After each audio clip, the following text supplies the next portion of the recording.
Pangarap ka sa tuwina, yung pinaka, sentence, no, na nakuha ko dito with the star card energy, no, and I think it has something to do with parang suntok sa buwan kind of thing, no? Because when you add number 17, 1 plus 7 is 8 and 8 kapag kayan ay pinahiga mo, no? Horizontally, no? Anong makukuha mo? It looks like an infinity symbol, no? So it looks like there's something here, no, na gusto sana ng person rito, no, na endless. Could be you, or it could be this other energy right here connecting sa'yo. But we'll see.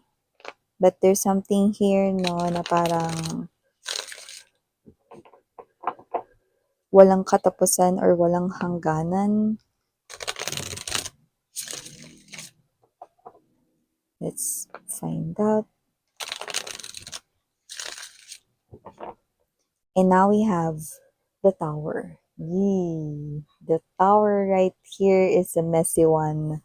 So it looks like, mga babes, no, paatras tayo dito. No, kung nakita nyo kanina, number 17 tayo. Ngayon, number 16 naman. And when you add 1 plus 6, what will you get? Number 7. So it looks like there's some kind of a sukbit right here. No, parang meron ditong nakalawit, no, meron ditong natangay, no, pwedeng meron dito na something na abruptly na nag-end, nasira, no? It could be a connection with this person right here. Let's all find out other informations related to this one for us to be able to see, no? Ano ba yung pinaka-sitwasyon nito, no? So, let's go.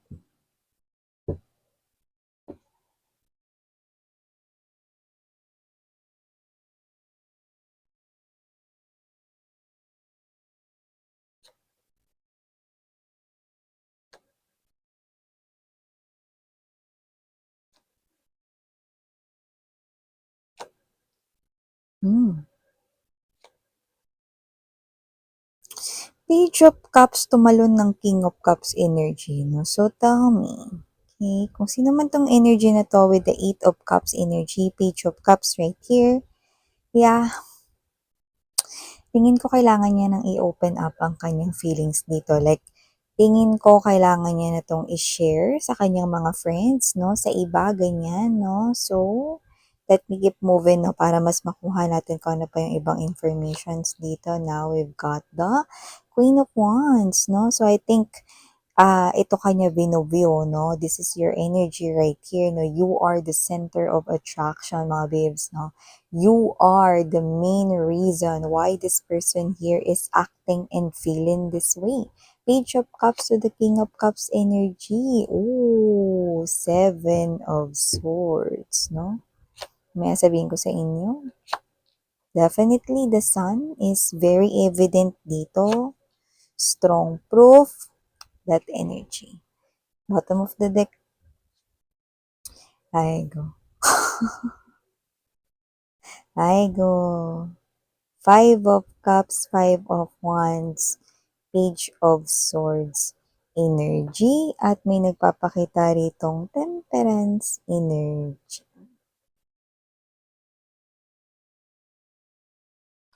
Hi and hello there collective, my name is Yan. Welcome po sa ating mga returning viewers. Thank you sa inyong walang sawang pagtambay and pag-abang. And yun nga mga babes, kung hindi nyo pa knows, meron pa po tayong isa pang channel. Ang link niyan ay down below sa ating description box. Kung saan dyan sa channel na yan ay nag-upload din po tayo ng daily collective readings for all signs. Okay? And syempre wala rin po tayong gender dito. So babae, lalaki, LGBT, lahat po welcome. Pwede rin pong i-switch at magkapalit-palit yung mga roles. Bakit? Kasi isa itong general reading. And at the end of the day, lahat po kayo ay may free will na free nyo pong gamitin anytime, anywhere. And yun nga mga babes, na timeless din po ito. So pwedeng ito ay nangyari na sa iba nangyayari na ngayon, at sa iba ay mangyayari pa lamang, no? But here, mukhang with the Eight of Cups energy, Page of Cups right here, Three of Cups, no? Mukhang kailangan niya na rito, no, na i-share ang kanya ritong damdamin, feelings, nararamdaman. These are all about emotion cups, no? Emotions right here, no? Mantakin ninyo from Page of Cups energy to the King of Cups in there, no? Nakita ko na kailangan niya na itong i-share at sabihin sa iba, no? Yung kanyang damdamin here for you guys because with the Sun card energy, no? Ito yung tinatawag na parang it all bottles up, no? Parang sasabog na siya rito, no? Ganong klase ng energy. At kung sino man tong energy na to mga babes, no? Parang hindi niya nakakayanin. No? Yung kanya rito, no, na pagkikimkim at pagtatago ng feelings dito dahil sasabog na siya anytime. No? So this person right here with the Sun card energy, very kitang-kita, very clear, very maliwanag dito, no? Like, nakita ko rito ng malinaw, vividly, ang true colors ng feelings niya for you, no? It's pinkish red. Yan, no? Kaya kung sino man tong energy na to, no, this person right here wants to be romantically involved with you guys. Again? What? Paanong again, miss yan? Yan ba yung ex ko? Definitely, because with the Eight of Cups energy, this is the person right here, no? Kaya ka may Seven of Swords sa yung energy right beside the Queen of Wands because this is your ex, no? And yung iba sa inyo with the Seven of Swords, you are avoiding this person or you are being cautious. Nag-iingat kayo sa kanya, no? So, nag-iingat kayo dito sa tao na to na tila ba meron siya ritong crime na ginawa sa'yo. Yan 'no, linawin ko lang 'yun, hindi ko nakita rito 'no, yung crime na literal 'no, pero when I say crime 'no, posibleng meron siya ritong deception na nagawa sa inyo before. There could be a deceptive energy sa kanya noon. And with the Eight of Cups energy, look at that. This man, this woman right here who appears to be your ex-lover, nakatayo ang lahat ng Eight of Cups dito. So, meaning to say, this person right here could be realizing it right now that you are really the love of his or her life, that you are really someone here deserves to be loved, and that you are someone, no, who belongs truly right beside him or her, no. But then again, with the Eight of Cups energy, I think there's separation, there's, pagkakahiwalay dito, no? You've already broke up with this person here and I think this all bottles up, no? So, parang pakiramdam niya dito, sasabog na siya rito, no? Because of these emotions and feelings, no? Na parang keeps on hunting him or her, no? Posibleng at first, during ng bago-bago pa, ang inyo ditong separation, hindi niya naisip na, never ko naman hahabulin yan si Collective. Never. Yan, no? But then again, yung never, never na yan, no? It looks like yun, yung kabaliktaran ng nangyayari ngayon, no? So, hanggang kailan, no? Matitiis ang paghihirap nito. Yeah, you know that song, di ba?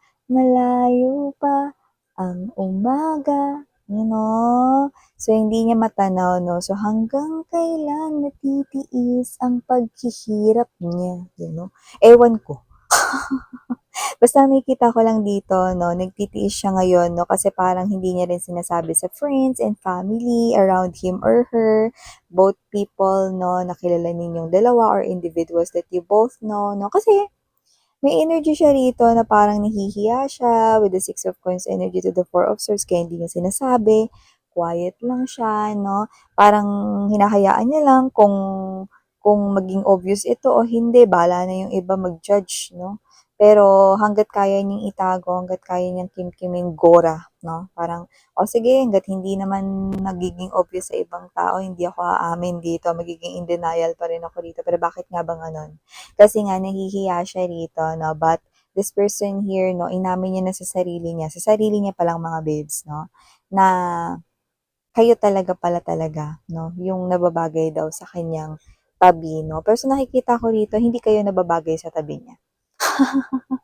Kahit na ang tingin niya rito, no, ay ikaw ang nababagay sa kanyang tabi. Meaning to say, this person right here is putting you again back to his or her own pedestal. And at the same time, na nakikita ko rito, no, na ikaw, yung iniisip niya nababagay sa kanya, no. Pero kung ako ang tatanungin ninyo bilang energy reader dito, no, Oo, ganun iniisip niya rito, pero ikaw, hindi ka nababagay sa kanya.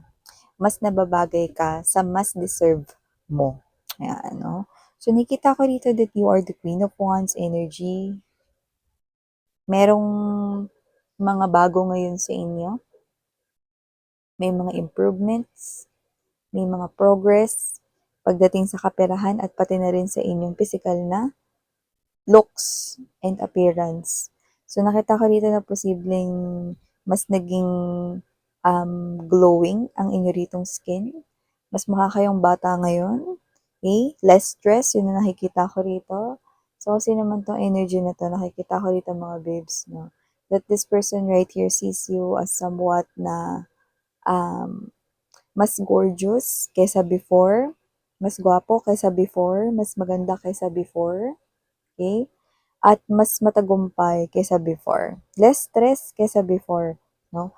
So, nakita ko dito that this person right here, alam mo, no, na itong tao na to, no, will not bring you any good luck or any good fortune right here, no, because ang nasa thinking mo with the Seven of Swords, no, and the Four of Swords energy, parang, ni sa panaginip, miss yan, hindi na ako dyan babalik, ever. You know? Never, ever again. You know? Kaya kung sino man itong mga energies na to mga babes, no, okay, okay, kalma. Nakita ko rito, no, na kung sino man tong energy na to, no, parang ito yung klase ng energy na parang pinaka-iiwas-iwasan mo at patuloy mo pa rin iiwasan in the future. No? Yung iba nakita ko, yung eyeballs nyo lang yung gagalaw. Kung sakali man natitingnan nyo siya o lilingunin nyo siya, eyeballs nyo lang mga be. No? At hindi ang inyo ritong face, hindi ang inyo ritong body, hindi ang inyong neck, no? Only the eyeballs. Yeah, definitely, no? Kaya kung sino man 'tong mga energies nito, nakikita ko rito that you're not confused or you're not being swayed by this person kahit na lumapit pa siya sa inyo at mag-confess pa rito ng kanyang damdamin for you guys, no? So kung sino man 'tong energy na to, this person here is carrying a little offer and that's what not I like, no? Hindi ko gusto itong offer na dala-dala niya rito, napakaliit, no? Napakakonti, no? At hindi yun yung katumbas mo rito, sweetheart, no? So with the death card energy, I think you're ending something here with this person. And yung iba, you've already ended, no, this connection right here from long time ago. Kaya naman, nakita natin dito that yung new beginning, kung gusto nyo man yon, hindi na dito sa taong ito. But with the Five of Cups energy, Five of Wands right here, Page of Swords, no? Hanggang kailan, no, niya iyan i-deny, no? Hanggang kailan niya yan itatago, no? Kailangan niya rin dito na tingnan daw ang kanyang sariling health, no? Ang health naman mga babes, no, hindi lang naman yan incorporated sa mga karamdaman or whatever, no? It also involves stress, depression, and anxiety. So, posible na meron na siya niyan at baka yan ay mag-develop pa talaga, no, ng mas malala, no? Kaya naman, kailangan niya ditong i-watch yung kanyang health, no, sa upcoming mga weeks and months right here, no? Kasi nakita ko rito that the more you avoid this person or the more you are being cautious around this person, the more this person here mas nasa-stress pa more. Ayan, no? Kaya naman kung sino man yung mga energies rito, no, na nakaka-resonate, this person here is someone, no, who thinks about you 24/7. And I think this person right here, no, is someone here na, um, yeah, gusto niya rito ng karamay, kausap, no, kadamayan, no, pero hindi niya nga masabi sa mga parehas ninyong kakilala, no, maybe because of his or her ego, there's a part, no, na meron siyang ego dito at meron din siya rito energy talaga ng very strong in denial, no, pero sa sarili niya, admitted no, na talagang nare-recognize niya na kayo talaga yung gusto niya rito para sa sarili niya. So may gano'n tayong klase ng energy 'no. Alam mo mga babes 'no, yung iba sinasabi, bakit daw yung pagsisisi lagi nasa dulo, 'di ba? Ay naku, lagi ko sinasabi, kung nasa unahan 'yan magsisisi ka pa, 'di ba? Hindi, 'di ba? Kasi nasa unahan na, 'di ba? Pero kung nasa hulihan 'yan, makakapag-reflect ka ng pagkakamali mo and that's what is happening dito sa person na to, no? So, just take how this resonates, but I'm seeing an energy trying to ask for forgiveness, no? Yeah, you know that song, diba? Please forgive me. I know now what I do. I know I can't stop loving you. Don't deny me. You know, rocker. So I think this person right here, no, cannot deny anymore that you are the one he or she wants to be with. He or she wants to spend his or her whole lifetime with. But then again, no, nakita ko dito na hindi talaga. Alam mo kahit na maging sobra ka pa niyang mahal na mahal dito, nakikita ko na hindi pa rin nagmamatch yung actions niya, yung mga, what's this, mga gagawin niya, no, kaysa sa mga words niya. Yeah. That's how this person here, no, is immature. No, yun talaga yung nakikita ko rito. Okay? So, ito yung mga mensahe nakuha ko here for you guys. Again, I'm Yuriana on me. Sarang Hiyo, Love in Light. I'm you.